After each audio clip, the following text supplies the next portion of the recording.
CSS text and font properties के साथ। सो कल हमने जो लेक्चर प्रिपेयर कर दिया था उसमें हमने लर्न कर लिया था कि CSS को अप्लाई कैसे करना है। आज हम स्टार्ट करेंगे कि CSS को अप्लाई करते वक्त उनकी प्रॉपर्टीज़ को कैसे यूज़ करना है। आज हम प्रॉपर्टीज़ के इस्तेमाल को लर्न करेंगे, किस तरह से प्रॉपर्टीज़ को यूज़ करना है। सो सबसे पहला पार्ट स्टार्ट करते हैं हम लोग ड्रीम वीवर के साथ। इसे हमने क्लोज करा, ये CSS थ्रू आउट ओपन रखेंगे हम लोग। कल का लास्ट टॉपिक था हमारा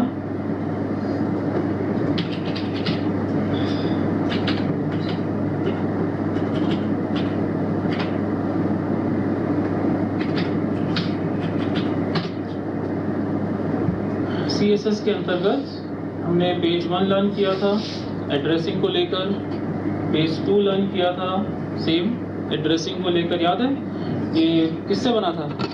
ये कल जो ईशानवी इन्फोसॉफ्ट प्राइवेट लिमिटेड लिखा है वो किससे बना था?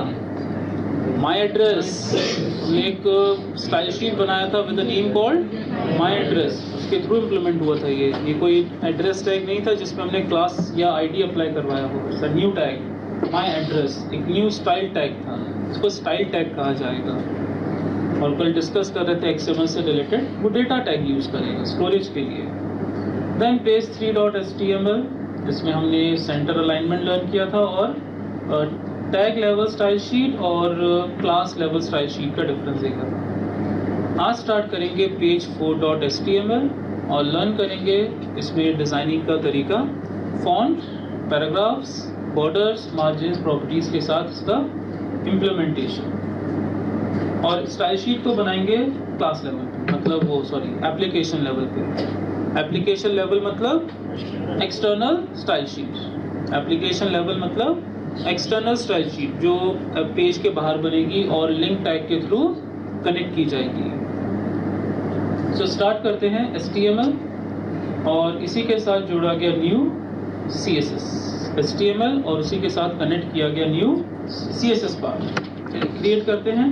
काफ़ी इंटरेस्टिंग आज का पार्ट है हमारा। सो अनटाइटल्ड डॉक्यूमेंट को कर दिया हमने, नाम दे दिया है इसका, नेमिंग दिया गया पेज 4 और सेव भी कर दिया है इसे एज अ पेज 4। तो CSS पेज 4 सेव एज कर दिया as a page 4। Then parallelly इसका CSS भी सेव कर दें एज अ स्टाइल 4 और लिंक कर दें। सबसे पहले हेड सेक्शन पे जाकर the link rel to style sheet,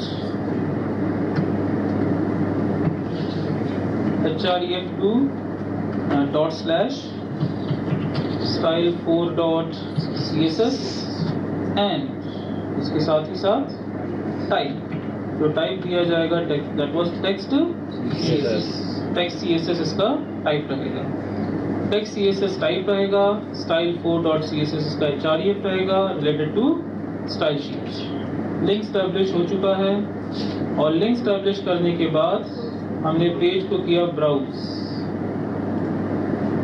अब लिंक प्रॉपरली स्टैब्लिश हुआ है, इसे टेस्ट करने का सबसे बेहतर तरीका, हम जाएंगे बॉडी टैग की स्टाइल पर, स्टाइल फॉर बॉडी टैग, इसको डॉक्यूमेंट भी कहा जाता है, style for the document. Style for the document means style for body, पूरे बॉडी में आने वाला स्टाइल। और यहाँ से स्टार्ट करेंगे बैकग्राउंड कलर के साथ।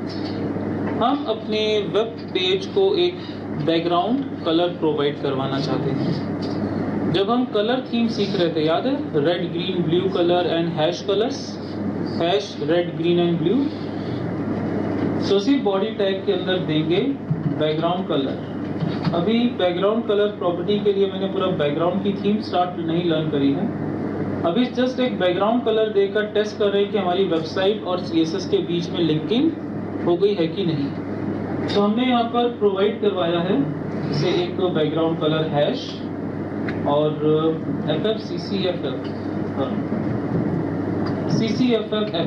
एक थोड़ा सा blue colour, save and fresh so वो बैकग्राउंड कलर आ चुका है, मतलब CSS, और आपका जो टैग है वो कनेक्ट हो चुका है। बट अभी मुझे बैकग्राउंड कलर नहीं देना है, अभी वाइट ही रखना है मुझे। कुछ देर तक वाइट रखेंगे, फिर थीम के अकॉर्डिंग जोड़ेंगे कि बैकग्राउंड कलर क्या होगा। तो डिलीट नहीं करते हैं, कमेंट कर देते हैं। इसे कमेंट कर दिया है। अभी बॉडी टैग में कुछ भी नहीं लिखा गया है, आपका बॉडी टैग अभी एम्प्टी है। अब सबसे पहले स्टार्ट करते हैं HTML पेज को डिज़ाइन करना। सो हमने यहाँ पर देखा एक H2 टैग और सर्वर साइड स्क्रिप्ट। हमने एक मैसेज टाइप किया, server side script H2 tag, then HR horizontal row. इसके बाद एक पैराग्राफ टैग लिया, और you can parallelly take article tag. ये आर्टिकल टैग भी वही रोल प्ले करेगा जो पैराग्राफ रोल प्ले कर रहा है। आर्टिकल बेसिकली यूज ही किया जाता है फॉर स्टोरीज। आर्टिकल, आप एक आर्टिकल डिस्प्ले कर रहे हो, एक स्टोरी डिस्प्ले कर रहे हो, और story means collection of paragraphs. Story means collection of paragraphs. तो आप आर्टिकल टैग भी इस्तेमाल कर सकते हैं पैरेलली, आइदर यूज आर्टिकल और पैरा टैग। तो आज मैं कौन सा टैग यूज करूंगा? Para. Initially we start with the para tag, but उसके पैरेलल आप अपना सकते हो आर्टिकल टैग। सो भी initial start with the para, और एक पैराग्राफ लेकर आ जाते हैं और उसी को ही बार बार रिडंडेंट कर देंगे हम लोग। एक पैराग्राफ लेकर आ गए हैं और उसी को ही रिपीट कर देंगे हम लोग। एक स्मॉल मैसेज है अबाउट सर्वर साइड स्क्रिप्ट। तो हमने एक पैराग्राफ ले लिया है और इसी पैराग्राफ को रिपीट कर दिया है। कुछ नंबर ऑफ टाइम्स हमने इसको पेस्ट कर लिया है ताकि पेज में काफ़ी स्क्रॉल इंक्लूड हो जाए। कुछ नंबर ऑफ टाइम्स इसको पेस्ट कर दिया है, क्लियर हुआ? अब जब इसे एग्जीक्यूट करेंगे तो पेज पे आपको मिलेगा scrolling. Save all and refresh. ये है पेज विदाउट CSS, ये है पेज विदाउट CSS। अब हम इसमें लर्न करवाएंगे, मतलब अब हम इसको इम्प्लीमेंट करवाएंगे with CSS, with very refined look. अब इसको कन्वर्ट किया जाएगा किसके साथ? CSS के साथ, विद रिफाइंड लुक, ताकि ये पेज काफ़ी ज़्यादा रीडेबल पैटर्न पे कन्वर्ट हो जाए। क्लियर हुआ? सो हमारे पास है एक सर्वर साइड स्क्रिप्ट और एक डिज़ाइन। ये हमारे पास डिज़ाइन अप्रोच अवेलेबल है। क्लियर हो गया सबको? अब आता है इसका अगला पार्ट। सर्वर साइड स्क्रिप्ट के लिए अब हमें डिज़ाइन करना है थीम। हमारे पास अवेलेबल है H2 टैग, हमारे पास अवेलेबल है HR एंड पैराग्राफ टैग का कॉम्बिनेशन। तो चलिए स्टार्ट करते हैं। CSS अप्लाई करवाना स्टाइल 4.css के साथ। सबसे पहला part asterisk. We have started with the term called asterisk. हमने बिगिन किया है एस्ट्रिक के साथ। एस्ट्रिक जिसका मीनिंग है ऑल टैग्स। HTML पेज पे दिखने वाले जितने भी टैग्स हैं सभी क्या कहलाएंगे? एस्ट्रिक। ये सभी रिप्रेजेंट करेंगे कीवर्ड एस्ट्रिक। हमने कर्ली ब्रैकेट लगा दिया। ये सब रिप्रेजेंट कर रहे हैं ऑल टैग्स।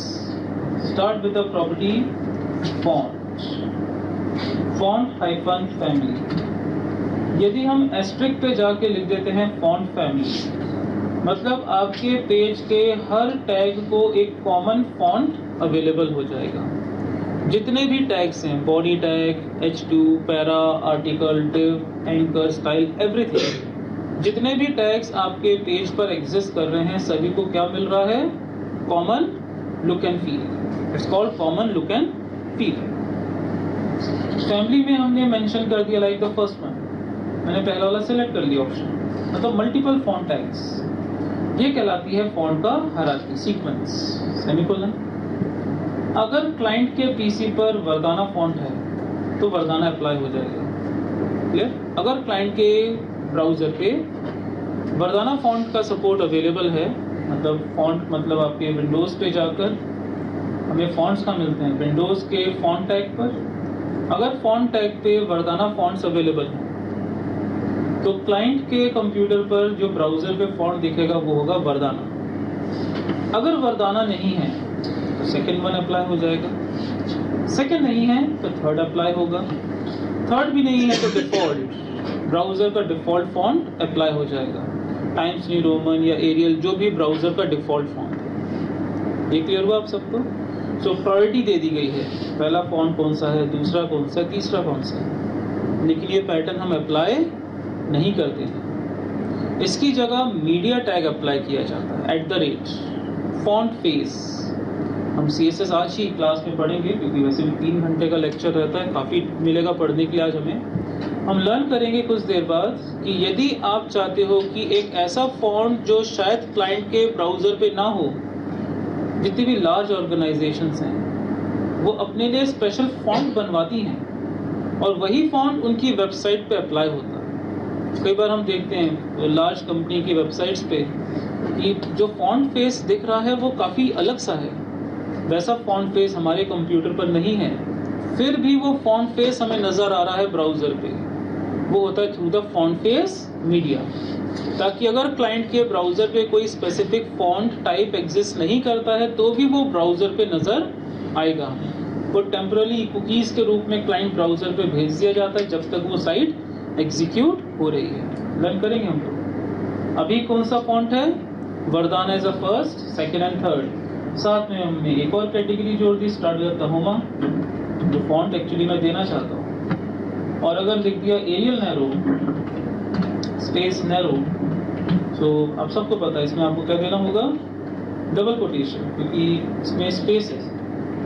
तो इस तरह से n नंबर ऑफ फॉन्ट्स दे सकते हैं, कोई लिमिट नहीं है। फर्स्ट, सेकंड, थर्ड, फोर्थ, 50 पूरी हायरार्की लिखी जा सकती है। ये क्लियर हुआ सबको? पहली प्रॉपर्टी। सो जो भी फॉन्ट दिखेगा स्क्रीन पर, क्योंकि एस्ट्रिक को दिया गया है, asterisk means for all tags. तो हम एक कमेंट करके लिख देते हैं फॉर ऑल टैग्स। ये प्रॉपर्टी सभी टैग्स के लिए अप्लाई की जाएगी, for all types of tags. Save किया गया एंड रिफ्रेश। सो हमें पूरे ब्राउजर पर अप्लाई मिल गया है तहोमा फॉन्ट। इस वक्त पूरे ब्राउजर पे अप्लाइड है तहोमा फॉन्ट, सारे टैग्स पर। कोई भी टैग इंक्लूड करिए, आपको क्या मिलेगा? तहोमा फॉन्ट। चलिए सभी स्क्रीन पे देखें प्लीज। मेरा कंसंट्रेशन नहीं तो टूटेगा ऐसे में। सो हमारे पास है asterisk with curly bracket, font family and other tags. Next start होता है नेक्स्ट कैटेगरी ऑफ फॉन्ट्स। अब हमने पैराग्राफ का स्टार्ट किया। ना आईडी ना class, only P means all paragraph tags. आपके ब्राउजर में जहां जहां पे पैराग्राफ का ऑब्जेक्ट ओपन है, क्या बोला मैंने? जहां जहां पे पैराग्राफ का ऑब्जेक्ट ओपन है, क्योंकि पहले भी दिन हमने डिस्कस किया था HTML ऑब्जेक्ट ओरिएंटेड है। कंस्ट्रक्टर ओपन होता है, कंस्ट्रक्टर क्लोज होता है। पैराग्राफ टैग लाइन नंबर 11 पे ओपन हुआ, ये ओपनिंग कंस्ट्रक्टर है उसका। लाइन नंबर 13 पे खत्म हुआ, ये डिस्ट्रक्टर है। आपने पैराग्राफ्स के कई ऑब्जेक्ट्स बनाए हैं यहाँ पे पैराग्राफ्स के कई ऑब्जेक्ट्स हैं। उन सभी ऑब्जेक्ट्स की डेफिनेशन कहाँ लिखी जा रही है? CSS में। कैसे वो बिहेव करेगा? क्लियर हुआ? ओवरलोडिंग। इसीलिए तो कहा जाता है cascading style sheet is a overloading. Paragraph tag पे जितना डेफिनेशन डिफॉल्ट ब्राउजर के पास लिखा हुआ है, उस डेफिनेशन को आप या तो चेंज कर रहे हो या फिर उस डेफिनेशन के साथ न्यू डेफिनेशन ओवरलोड कर रहे हो। क्लियर हुआ? कैस्केडिंग स्टाइल शीट दरअसल ओवरलोडिंग का ही टॉपिक है। ब्राउजर के पास पैराग्राफ टैग की डिफॉल्ट डेफिनेशन है लेफ्ट अलाइन, लेकिन with the help of CSS आप उस डेफिनेशन को बदल सकते हो या फिर उसकी डिफॉल्ट डेफिनेशन के साथ न्यू डेफिनेशन को भी कॉन्कैट कर सकते हो। ओवरलोडिंग CSS यही तो कर रहा है, ब्राउजर की डिफॉल्ट डेफिनेशन को हटाकर हमारी डेफिनेशन उसके ऊपर ऐड कर रहा है। यही काम है किसका? कैस्केडिंग स्टाइल शीट का। चलिए स्टार्ट करते हैं। तो फॉन्ट फैमिली तो देख लिया हमने, पूरे पैराग्राफ्स को, पूरे बॉडी को, सारे टैग्स को एक कॉमन फॉन्ट मिल चुका है। That was a Tahoma, initially Tahoma font. लेकिन अगर मैं तहोमा की स्पेलिंग गलत कर दूं, ज्यादा ए कर दिया, तो अप्लाई कौन सा हो जाएगा? Arial narrow. फिर इसमें फ्रेश एरियल नैरो अप्लाई हो गया, क्योंकि इसने देखा ऐसा तो कोई फॉन्ट ही नहीं है, तो उसने सेकंड प्रायोरिटी देखी एरियल नैरो। अब एरियल नैरो पे भी हमने स्पेलिंग गलत कर दी, आर स्किप कर दिया एक, 2 R आते हैं, हमने 1 R देखा, तो उसके अकॉर्डिंग ऐसा कोई फॉन्ट नहीं है, तो वो डेफिनेशन के अकॉर्डिंग किसकी तरफ पहुंचेगा? वर्दाना फॉन्ट की तरफ। तो हमने आगे बढ़ाया प्रोग्राम को और रिफ्रेश किया, रिफ्रेश, अब वो वर्दाना फॉन्ट की तरफ चला गया। सो इस तरह से आपको सपोर्ट मिलेगा मल्टीपल फॉन्ट्स हायरार्की का। पहला फॉन्ट नहीं है तो दूसरा फॉन्ट अप्लाई होगा, दूसरा नहीं है तो तीसरा फॉन्ट अप्लाई होगा। इस तरह से मल्टी फॉन्ट्स की आप सीरीज इंप्लीमेंट कर सकते हो। फिलहाल हमारे पास तहुमा फॉन्ट अप्लाइड करना था, तो हमने तहुमा ही इंक्लूड किया है, स्पेलिंग सही कर दी है। बाकी अप्लाई होगा Tahoma font, refresh, so we got a Tahoma font. Verdana और तहुमा लगभग मिलते जुलते फॉन्ट्स हैं। चलिए पैराग्राफ के साथ स्टार्ट करते हैं। Next font property is font size. Next font property is font size property. Font size property पे हमने इंक्लूड किया है लाइक 10 पिक्सल्स का फॉन्ट। पिक्सल्स मतलब स्क्रीन रिजोल्यूशन के अकॉर्डिंग फॉन्ट का size, px for a pixel, जितना स्क्रीन के रिजोल्यूशन के अकॉर्डिंग पिक्सल का साइज होगा, 10 पिक्सल्स को मिला के फॉन्ट का साइज जनरेट होगा। Refresh, so it's 10 pixels.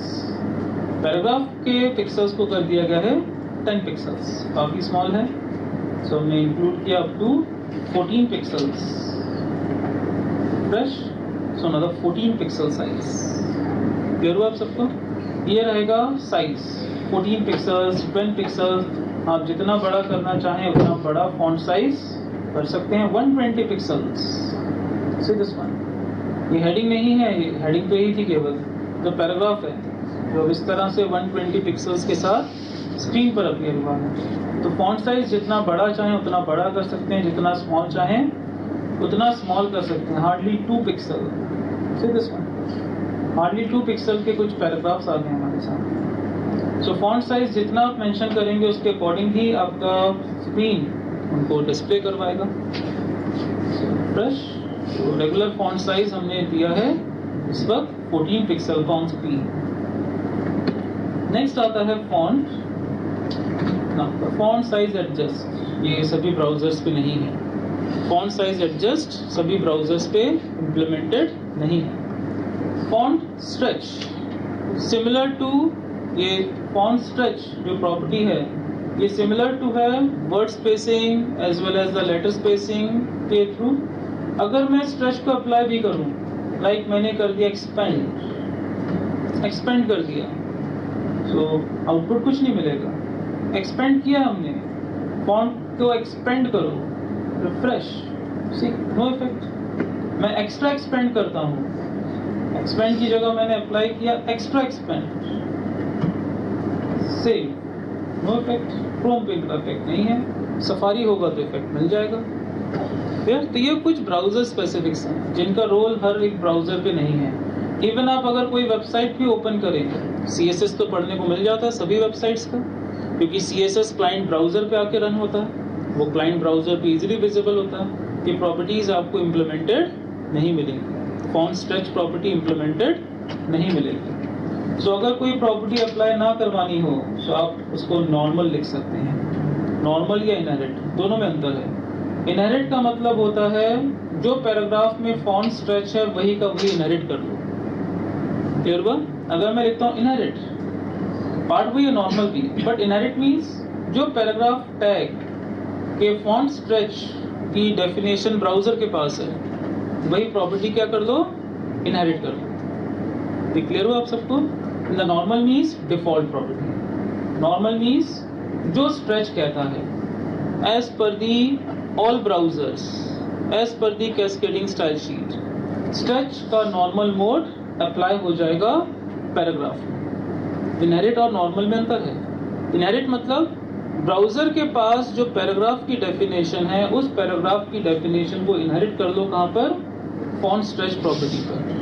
फिर ब्राउजर स्पेसिफिक। और अगर आपने लिखा नॉर्मल मतलब as per the definition of cascading style sheet, जो नॉर्मल मोड होना चाहिए फॉन्ट स्ट्रेच का वो मोड अप्लाई करवा दो किसमें? Font stretch. Clear? Inherit and normal का डिफरेंस। सो खैर ये प्रॉपर्टी इंप्लीमेंटेड हमें नहीं मिलेगी। नेक्स्ट प्रॉपर्टी फॉन्ट स्टाइल ये इम्प्लीमेंटेड है। इटैलिक्स करना है, ऑब्लिक, दोनों सेम है, italics and oblique. Normal means जो डिफॉल्ट फॉन्ट होगा, हमने किया italics and refresh. So this small tilt, but italics सबसे बेस्ट लगता है टाइम्स न्यू रोमन पे। जो इटैलिक्स करने का बेस्ट फॉर्मेट है that was on a times new Roman. बाकी में इटैलिक बिल्कुल भी इंप्रेसिव नहीं लगता है। तो हमने अभी इसमें से इटैलिक को हटाते हुए कर दिया नॉर्मल। तो इटैलिक लिखे रहने देते हैं और साथ ही साथ हमने लिख दिया प्रॉपर्टी कॉल्ड नॉर्मल और इटैलिक को कमेंट कर देते हैं कि इसमें इटैलिक मिल सकता है। वेल, आप पीडीएफ पास जाके ज़रूर पढ़िएगा, वहाँ पे लिखा हुआ है कौन कौन सी प्रॉपर्टीज़ अवेलेबल हैं, स्टाइल पे, वेट पे कौन कौन सी प्रॉपर्टीज़ हैं, वेरिएंट पे कौन कौन सी प्रॉपर्टीज़ अवेलेबल हैं। ये पीडीएफ फाइल पे पूरा रिटन है थ्योरी मोड पे। नेक्स्ट जो प्रॉपर्टी हमें मिलेगी applied property on a font, that is a font variant. ये इंपॉर्टेंट है, font variant. Small caps property is best for highlighting small words, any sentence, any highlighting term. पूरा paragraph capital letters में convert हो जाएगा, लेकिन size wise जो भी small में है वो स्मॉल रहेंगे साइज में, और जो कैपिटल हैं वो बड़े रहेंगे। लाइक यहाँ पर PHP पूरा कैपिटल में है, वो साइज वाइज बड़ा दिखेगा। एग्जीक्यूट पूरा स्मॉल अल्फाबेट्स में लिखा है, वो साइज वाइज स्मॉल दिखेगा, लेकिन होंगे सभी कैपिटल में। फ्रेश तो ऑल इन कैपिटल, एग्जीक्यूट पूरा कैपिटल में है, PHP भी कैपिटल में है बट साइज में बड़ा दिख रहा है। सीधे सर्वर साइड स्क्रिप्टिंग का S कैपिटल है और बड़ा है। तो जो ऑलरेडी बड़े थे वो साइज में बड़े दिखेंगे, जो स्मॉल थे वो साइज में स्मॉल दिखेंगे, लेकिन होंगे ऑल कैप्स।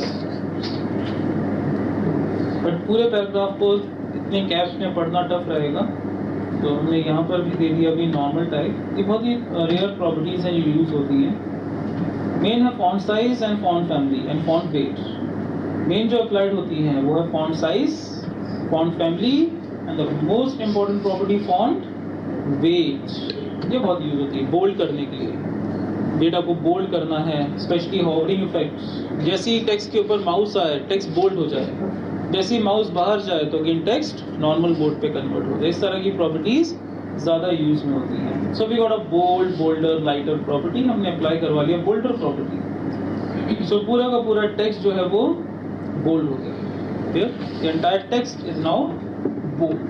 क्लियर हुआ सबको? ये फॉन्ट प्रॉपर्टीज है, बस यही फॉन्ट प्रॉपर्टीज का पहला पार्ट। अब मैंने बोल्ड को कर दिया लाइटर, क्योंकि मुझे बोल्ड नहीं देखना है, मुझे उसको लाइटर ही देखना है, जो नॉर्मल मोड है उसका। बाकी को कमेंट किया। सो कुछ खास नहीं था ओवरऑल फॉन्ट टैग में, कुछ ऐसा खास नहीं था जो स्पेशल हो। फॉन्ट फैमिली प्रॉपर्टी है, फॉन्ट साइज और फॉन्ट वेट, ये इंपॉर्टेंट है। बाकी स्टाइल, वेरिएंट इतना इंपॉर्टेंट नहीं था। अब आता है टेक्स्ट प्रॉपर्टीज। तो ये तो फॉन्ट प्रॉपर्टीज के बारे में। अब हम पढ़ेंगे टेक्स्ट प्रॉपर्टीज। टेक्स्ट प्रॉपर्टीज बड़ी इंपॉर्टेंट है। टेक्स्ट प्रॉपर्टीज का बहुत इंपॉर्टेंट रोल है। टेक्स्ट में भी बहुत कुछ है जो रिडंडेंट है। टेक्स्ट प्रॉपर्टीज में भी रिडंडेंसी बहुत ज्यादा है।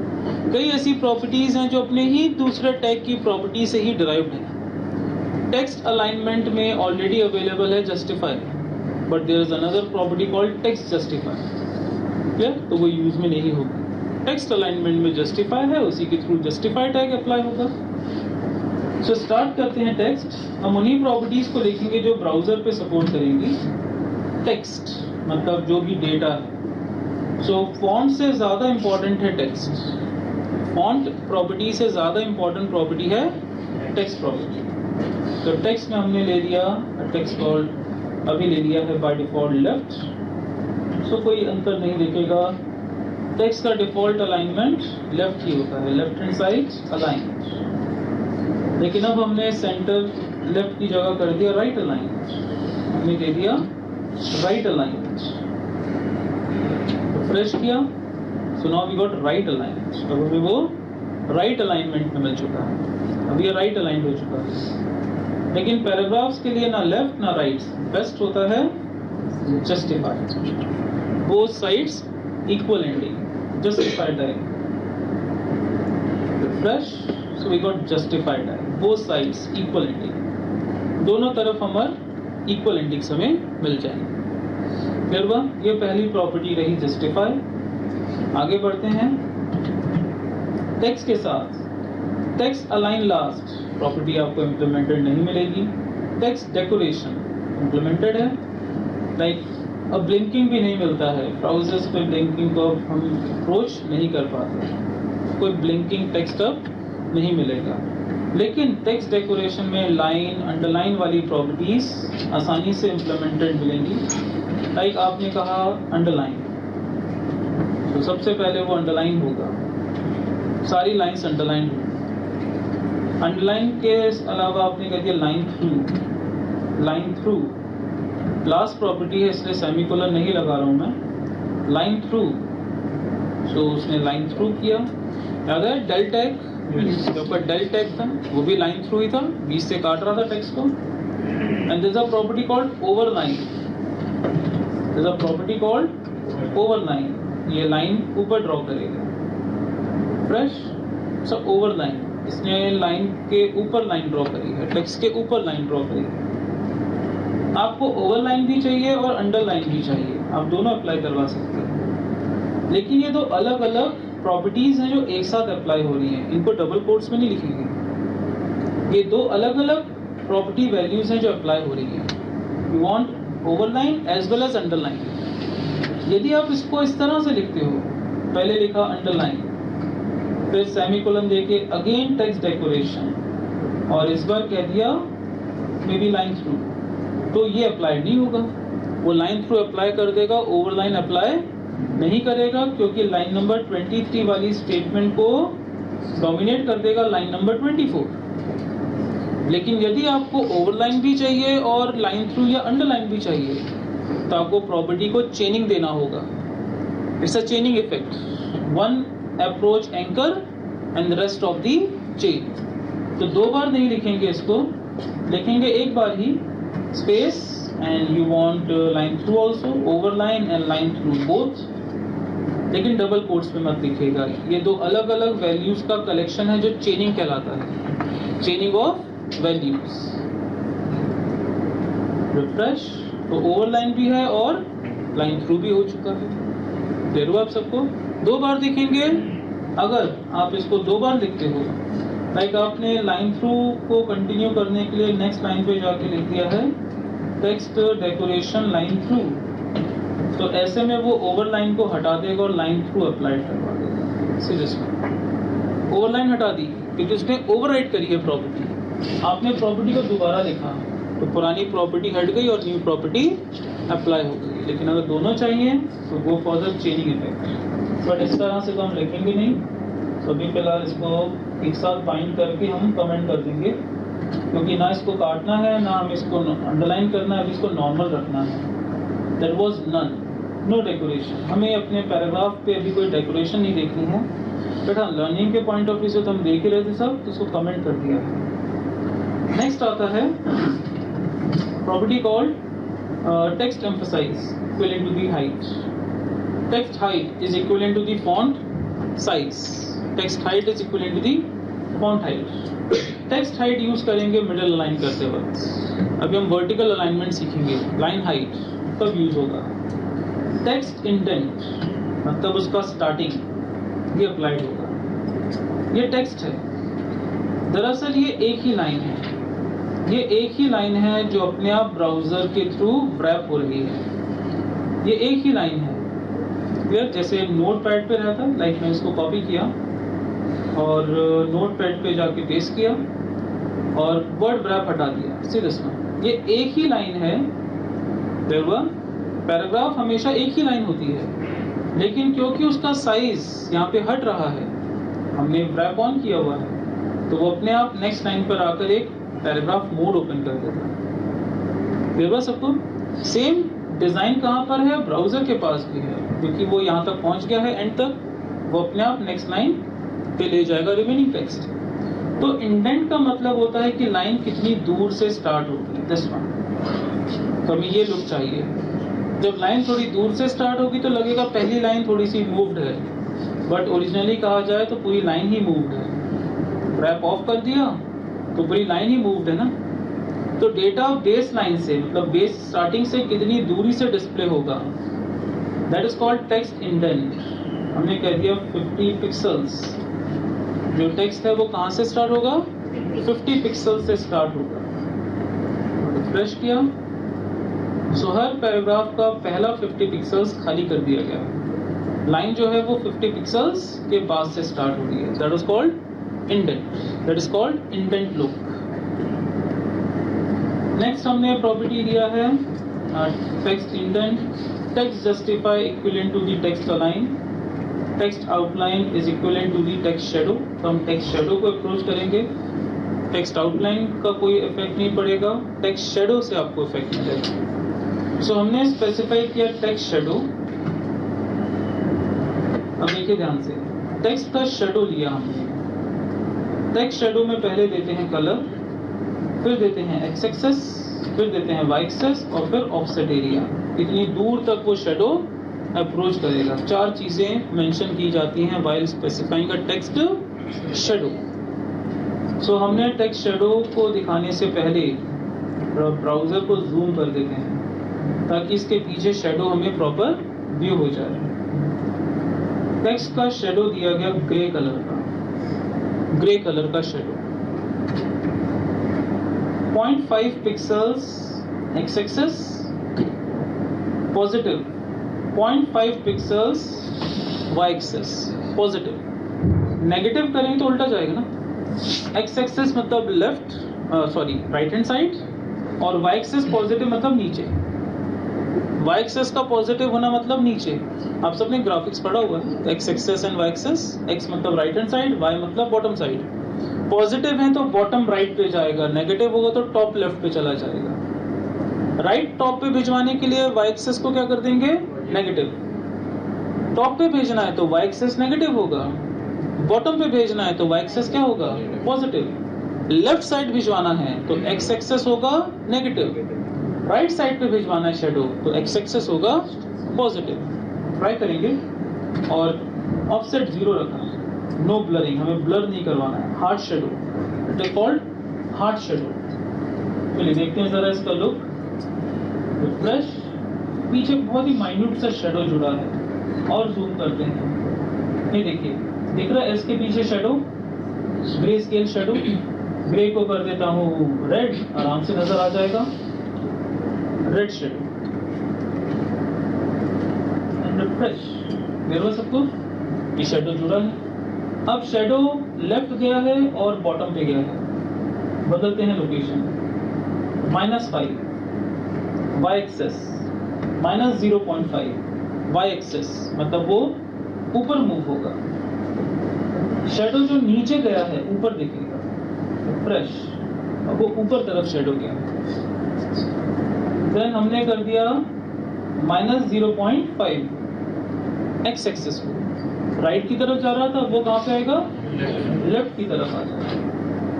फ्रेश, क्लियर हो गया आप सबको, क्लियर है? आगे बढ़ते हैं। अब हमने और अप्रोच लिया, interesting, comma separator, चेनिंग of shadows, चेनिंग of shadows. आप n नंबर ऑफ शेडोज दे सकते हैं, मल्टीफिक्स। ऑरेंज कलर, -1 पिक्सल, मतलब 0.5 का भी ज्यादा, 0.5 का डबल। फिर अगेन -1 पिक्सल, एक्स एक्सेस भी डबल, हार्ड शैडो 0 पिक्सल्स। तो पहले दिखेगा रेड, फिर उसके पीछे का दिखेगा ऑरेंज। लेकिन ऑरेंज कहाँ तक जा रहा है, 1 पिक्सल तक। फिर मैं डिस्कस करता हूँ इसको, पेंट ब्रश पे जाके बनाएंगे, क्लियर हो जाएगा। देखिएगा, फ्रेश, सी दिस वन, और जूम करें, और जूम भी हो सकता है, बट क्लियर है सबको। ब्लैक, उसके ऊपर रेड, फिर पीछे का दिख रहा है, ऑरेंज को ब्लू कर देता हूँ। उधर डार्क कलर दिखते हैं, लेकिन कभी भी इतने डार्क कलर्स वेबसाइट में यूज नहीं किए जाएंगे। वेबसाइट के कलर्स लाइट होने चाहिए, स्पेशली ई कॉमर्स की वेबसाइट्स या सोशल नेटवर्किंग की वेबसाइट्स, जहाँ पे एक यूजर बहुत देर टाइम स्पेंड करेगा। अगर आपकी वेबसाइट पे ब्राइट कलर्स ज़्यादा हुए तो वो यूज़र की आइज़ को इफेक्ट करेगा, और यूज़र टायर्ड हो जाएगा और वो 100% अपना जॉब नहीं कर पाएगा। इसलिए वेबसाइट्स को मोस्टली वाइट बैकग्राउंड या लाइट कलर्स दिए जाते हैं ताकि यूज़र की आइज़ को और उसके स्किल को डिस्टर्ब ना करे। क्यों आप लोग मोस्टली देखते हैं वेबसाइट्स के ई-कॉमर्स की वेबसाइट्स होती हैं, सोशल नेटवर्किंग हो गया, इनको क्यों लाइट कलर्स दिए जाते हैं? ताकि यूज़र बहुत देर तक काम करे तो भी उसकी आइज पे इफेक्ट ना पड़े। सिंपल सा है, आइज इफेक्ट होंगी तो उसकी थिंकिंग पे इफेक्ट पड़ेगा, थिंकिंग पे इफेक्ट पड़ेगा, वो 100% काम नहीं कर पाएगा।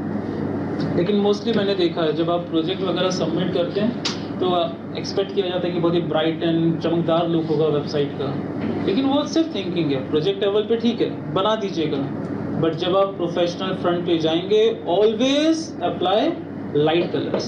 ब्राइट कलर्स बिल्कुल भी अप्लाई नहीं करेंगे किसी भी वेबसाइट के लिए। एक वेब डिज़ाइनर के लिए ज़रूरी है कलर का चुनाव, जैसे एक प्रोग्रामर के लिए ज़रूरी होता है वेरिएबल्स के नाम का चुनाव। जब हम प्रोग्रामिंग करेंगे, वेरिएबल का नाम वेरिएबल के अंदर आने वाली वैल्यू को रिप्रेजेंट करे। अभी तो हमने प्रोग्रामिंग स्टार्ट नहीं करी है, लेकिन जब जावा स्क्रिप्टिंग और PHP लर्न करेंगे तब हम देखेंगे कि कभी भी वेरिएबल का नाम मैं ABCD XYZ नहीं रखवाऊंगा, नेवर।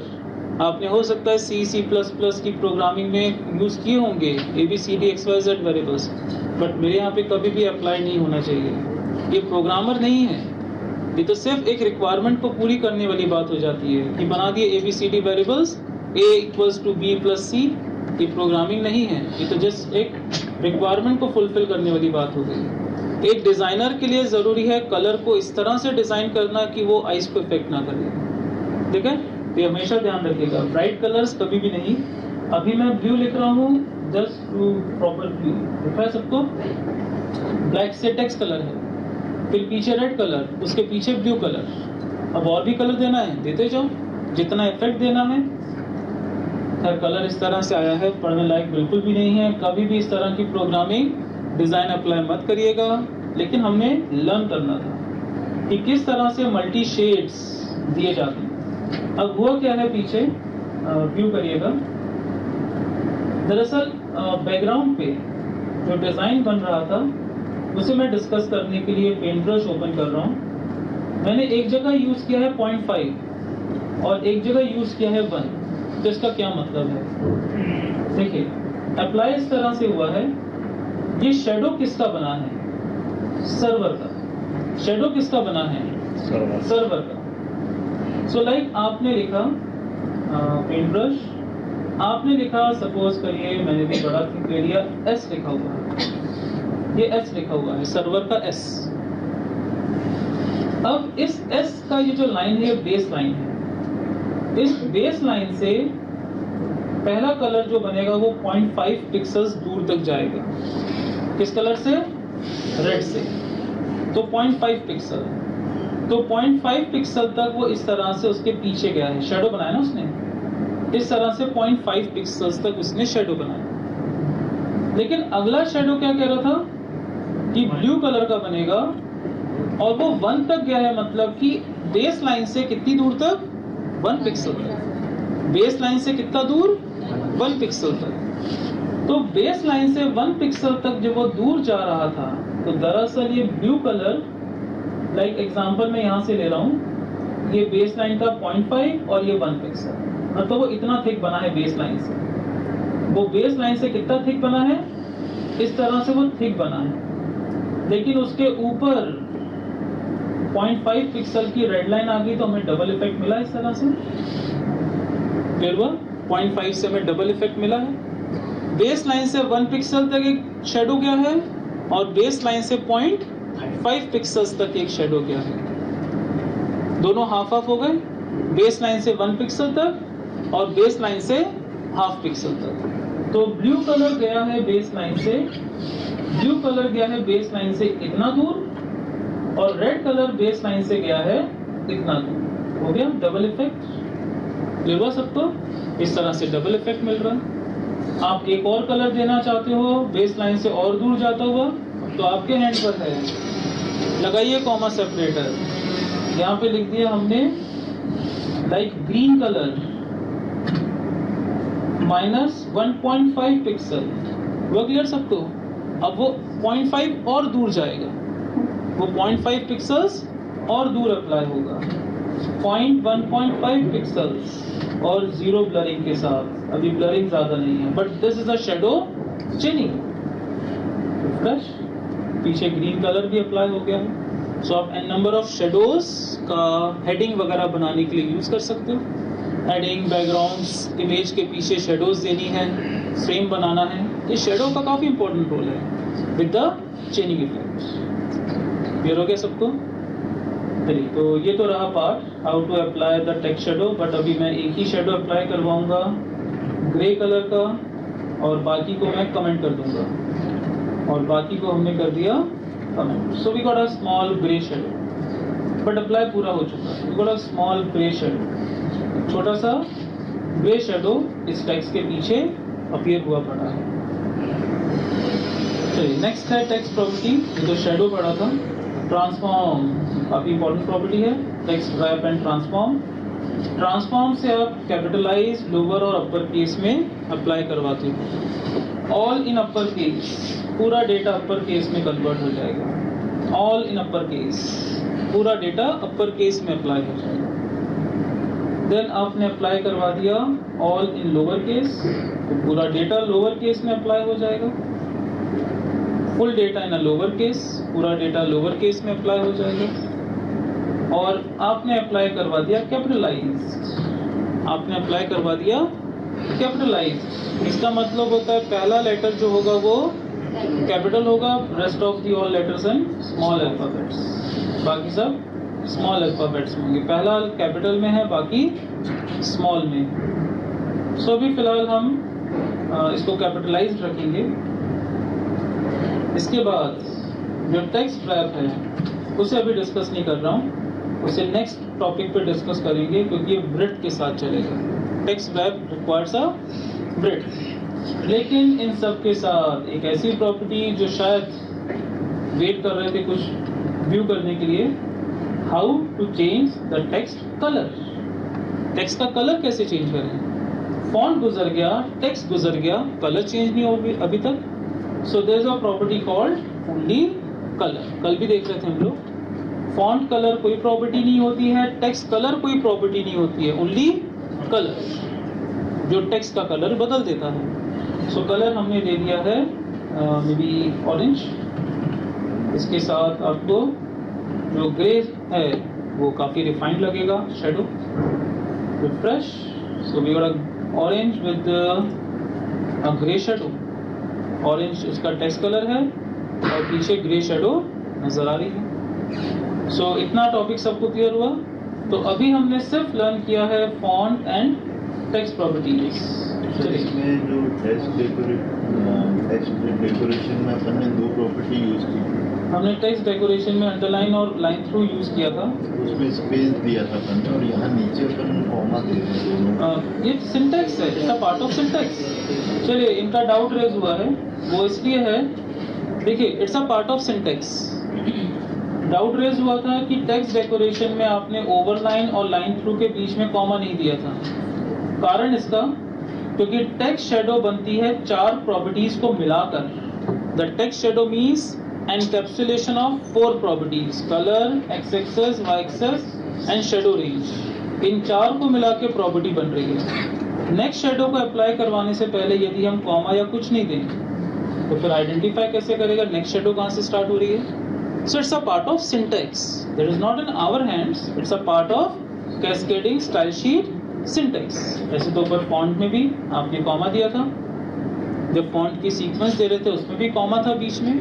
कॉमा स्पेसिफाई कर रहा था end of the first font and the starting of the second font. Part of syntax है ये हमारे साथ। चलिए नोट कर लीजिए, font and text properties, font and text properties. फिर नेक्स्ट टॉपिक हम लोग बिगिन करेंगे इसी के आगे। चलिए नोट कर लीजिए इसे।